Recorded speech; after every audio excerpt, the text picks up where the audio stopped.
talkers. So this is episode 1 of Mother Lover. Oh, I'm looking ratchet, but it's okay. I have with me one of my moral compasses. Hey y'all on TikTok. Okay, so we are both mothers. So I was reading James 1:19, and I don't know if verbatim, but look at me talking about reading the Bible with a ponytail in my hand. Dear God. We're getting there, it's alright. It talks about listening, and so often when it comes to parenting, you always hear that verse like honor your father, your father and your mother, blah blah blah. And I know for a fact that in my childhood, the Bible was thrown at me as far as like do this and don't do that and da da da da. But I feel like as I've been studying and as I've been parenting my son, I feel like there's just a lot more of the Bible that's relative to being a parent, because God is our parents. So reading that about listening, being slow to wrath, they really hit me, because my son be pissing me off. I mean, I ain't gonna lie, like, I know he's a toddler, but he be pissing me off a little bit. And yeah, and it just kind of made me think about like how my life would have been different if I had been listened to, like, because they don't be listening. I just feel like my life would have been so different if my parents would have listened to me, and my mama more so than anything, because my daddy wasn't there, but whatever, that's beside the point. So Cecily, do you have anything you would just like to pop off with about that? Or Yeah, I just feel like as a whole, parents, especially mothers, because we need to listen to our kids more, get a better understanding of who they are as a person, and, kind of parent around who they are instead of just do this, do that, you know what I'm saying? Like, just no, for real, wielding the rod. and you saying who they are, like, and that's for real, because a lot of times I feel like, and I catch myself doing these. We try to parent the same, parent every child the same. And not even just parent every child the same, but like parent them like to what we want them to be like. I know that was true for me, but we talking about mothers, but whatever. Okay, so just in general, like, what would you say your definition of listening is? Like, how do you feel like you could embody listening?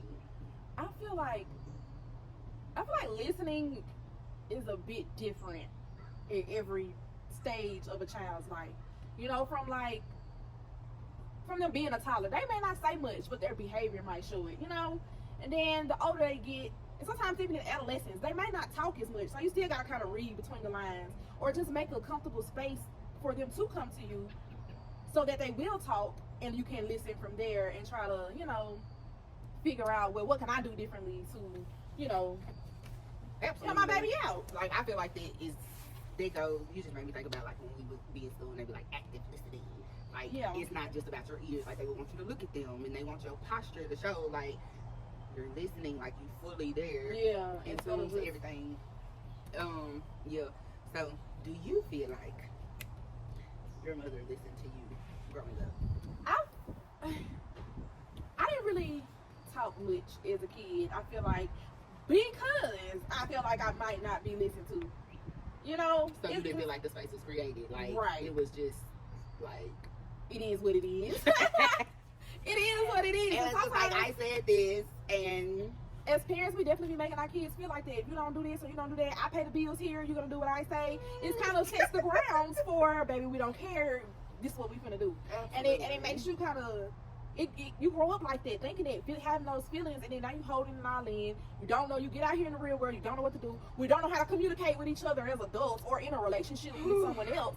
It kind of stems from that child and how that parent parented that child. And they take that with them forever until you grow out of it and learn. Oh, child. For real. What about now? Do you feel like she listens to you now? Oh, yeah. I feel like we've gotten past me being scared to say anything, because I'm grown. I pay my own bills. You can hate it or you can. You can love it or you can hate it. I'm still gonna say what I need to say. I'm Look, still grown, married, 2 kids. Like, what is there? Okay. Yeah, and I feel like that's what I had to get to that point too before I could just feel like, oh, I can say anything. Like, I'm at your house now. I really can say what I want. Ooh, a side note, baby, we's in the country. We in McComb, Mississippi, so yes, like, ain't nothing stanky out here. It's just these bugs. It's just these bugs. Absolutely. So, I can't do this. I can't act like I didn't start this whole thing. So I have to answer these questions too, and I have to answer them honestly. Absolutely not. Like, my mother did not listen to me when I was younger. Oh, we've had a lot of reparative conversations. But it definitely, like you said, was not a space created. I'm the youngest of 4. I'm the oldest of 2. Let's put that out there. It was definitely not a space created by the time I came along, and I'm not gonna spend too much time on it, but I am the only one of the 4 of us who experienced my mom as a single mother. And even to a degree, being that she had 3 older kids, she still kind of was not like, she was single mother, but she wasn't full single mother. Like, they was old enough to be able to take care of themselves and help take care of me. So like, wherever she did, like, they was picking up. So, which is another thing that's horrible, and we'll probably tackle on another episode. Because, yeah. So yeah, I was not listened to. I always felt like it was already on me to just not be myself or not be able to make mistakes because of what the older 3 had done and how she had dealt with them. Now, we still have our moments.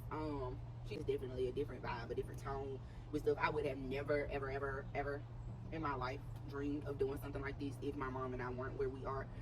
First of all, because I might not make it. No, not for real, y'all. Let me not say that. But like, no, for real. Like, you be feeling like that. Right. I just knew things would probably be a lot worse at that point. But now, like, I'm grown. I do have a child of my own. Like, we've had a lot of things occur.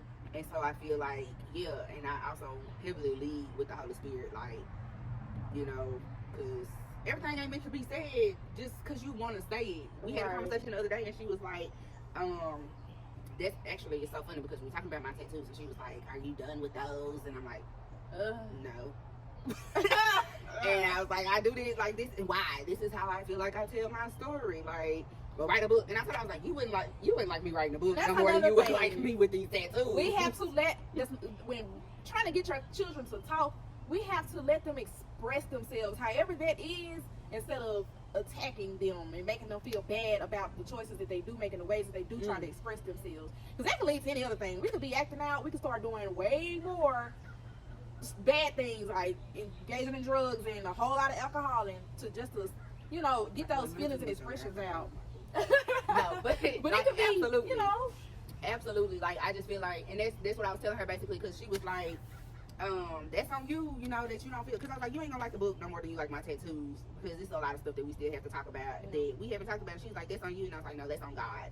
Like, as I see, as God shows me, like, here's your opening, like, say this now. That's what I've been doing, and every time I do it in that way, like, it goes smooth. Like, it really goes smooth. Like I told you, I just told her a couple weeks ago about my miscarriage, and I was holding on to that for 11 years. That's another thing too. With them listening to us, sometimes, I mean, it's hard for us to understand parents. Like, until you actually become one, or you are old enough to understand adult life. You know what I'm saying? Like, it's hard to grasp what they tell us sometimes. You know, it makes sense of it. And sometimes what they be doing don't. And the thing about that is, our parents, like, I know my mom is a little older than yours, but our parents come from a generation of, like, survival. Like, and that's the first thing. Before I even actually had my son, I started seeing my mom as a woman, like, as a person. Like, I stopped just being, like, there were certain things that I started becoming aware of with my family, and I was just like, okay, yeah, she a little messed up too.